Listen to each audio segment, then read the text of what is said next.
dalam rumah tangga. Majelis hakim memasuki ruang sidang. Hadirin dimohon untuk berdiri.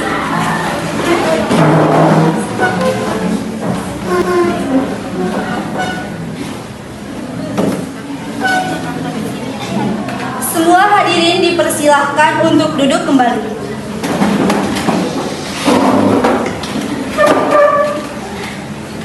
Polisi memberikan bukti kepada pihak jaksa.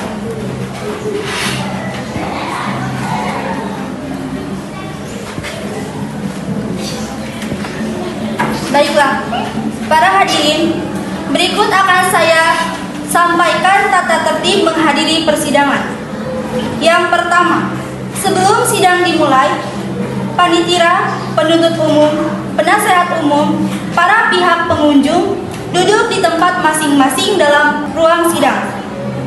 Kedua, pada saat hakim memasuki atau meninggalkan ruang sidang, pejabat yang bertugas sebagai protokol mempersilahkan kehadiran di ruang sidang untuk berdiri menghormati hakim. Ketiga, setiap orang di dalam ruang sidang wajib menunjukkan sikap sopan dan tertib. Keempat, ketua majelis hakim memimpin pemeriksaan memiliki hak tata tertib di persidangan. Kelima, ketua majelis hakim dapat menentukan bahwa anak yang belum mencapai 17 tahun tidak diperkenankan menghadiri sidang.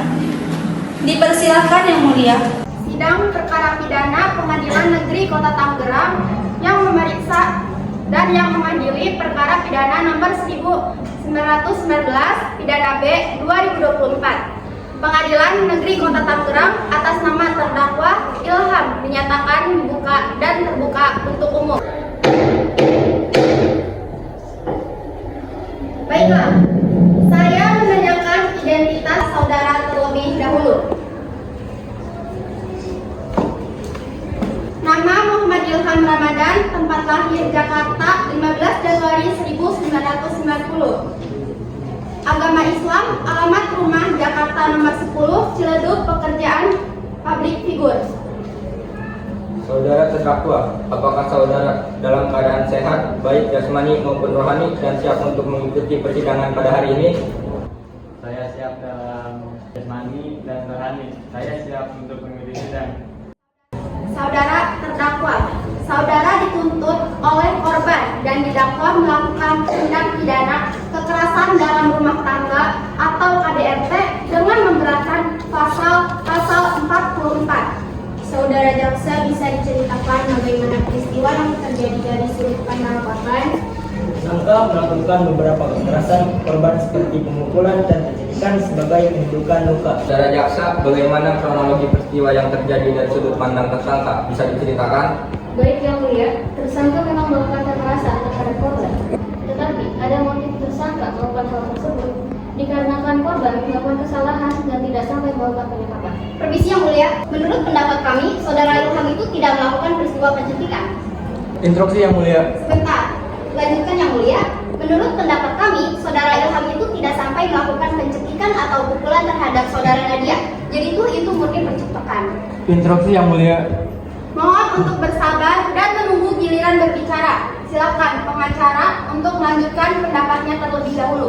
Yang Mulia, itu murni percecokan, biasa antara suami dan istri. Selain itu, yang patut dicatat juga Yang Mulia, saudara Ilham berprofesi sebagai public figure, di mana memiliki jadwal yang sangat padat, sehingga di dalam rumah tangga cocok itu adalah hal-hal yang wajar. Namun, sebagai seorang suami, saudara Ilham patut menegur jika sang istri tidak patut atau taat kepada suami. Dan patut dicatat juga Yang Mulia, dalam peristiwa itu tidak dapat peristiwa KDRT. Baik. Izin instruksi Yang Mulia. Silakan. Emang hal wajar jika seorang suami menegur seorang istri jika melakukan kesalahan atau tidak patuh kepada perintah suami, keluarganya. Tetapi di beberapa bagian tubuh korban terdapat beberapa luka visum yang seringkali dilakukan oleh tersangka kepada korban. Korban bersaksi bahwa seringkali mendapat kekerasan dari pelaku tanpa alasan yang jelas.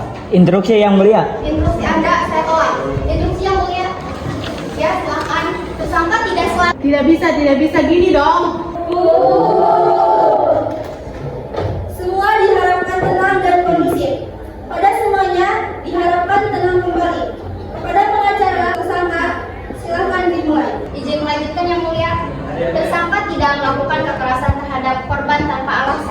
Instruksi Yang Mulia. Silakan perkenalkan identitas Anda dan korban sebelum menceritakan peristiwa yang terjadi. Baik Yang Mulia, terima kasih. Saya Reja, saya bekerja sebagai supir dari pihak keluarga tersangka dan korban. Saya bekerja kurang lebih dari 3 tahun. Selama saya bekerja di rumah mereka, saya sering sekali melihat tersangka melakukan kekerasan terhadap korban. Baik, terima kasih. Instruksi Yang Mulia. Baik, silakan. Saya sebagai adik korban telah memergoki tersangka memukul korban pada saat saya menemui korban.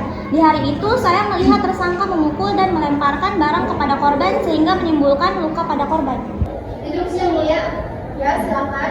Tersangka memang melakukan hal tersebut, tetapi tersangka juga mengakui hal tersebut. Tersangka melakukan itu untuk kebaikan rumah tangga yang lebih baik. Hal itu tidak dibenarkan. Silakan menunggu giliran berbicara. Pada pengacara tersangka, silakan dilanjutkan. Izin menambahkan Yang Mulia. Ya, silakan. Tersangka juga memperlakukan korban dengan sungguh-sungguh dan penuh tanggung jawab dengan perannya sebagai suami dan kepala keluarga. Baik, sudah cukup, sudah.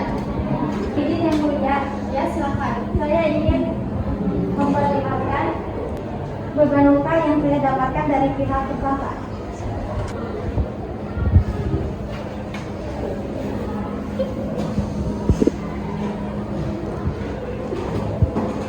Kami sudah memberikan kepada pihak jaksa dan sudah diproses. Bisa jadi itu palsu. Asli itu asli. Palsu.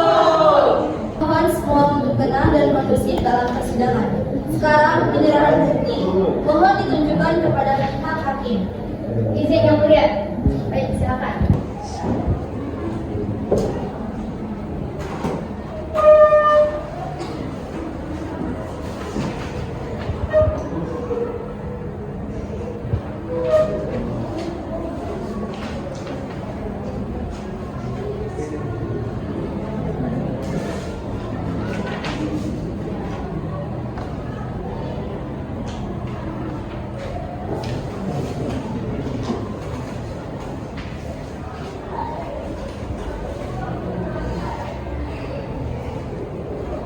Di dalam hasil web dan data tersebut sudah terdapat bukti digital dan fisik yang diberikan dari pihak korban.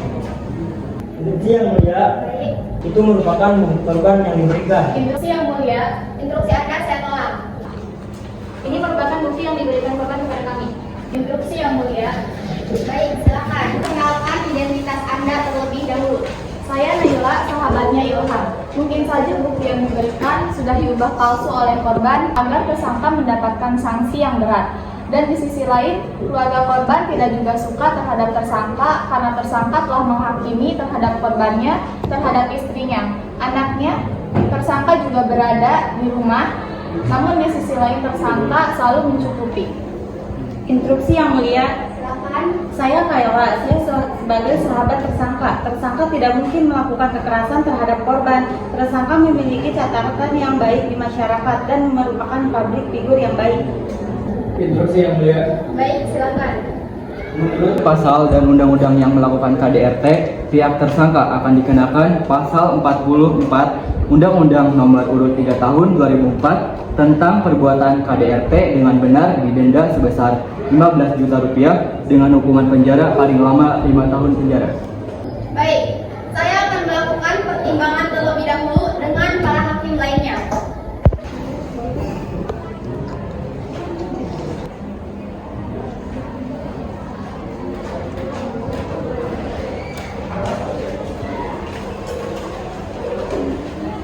Saya memutuskan bahwa tersangka akan dijatuhkan hukuman selama 4 tahun penjara dan denda sebesar 12 juta rupiah.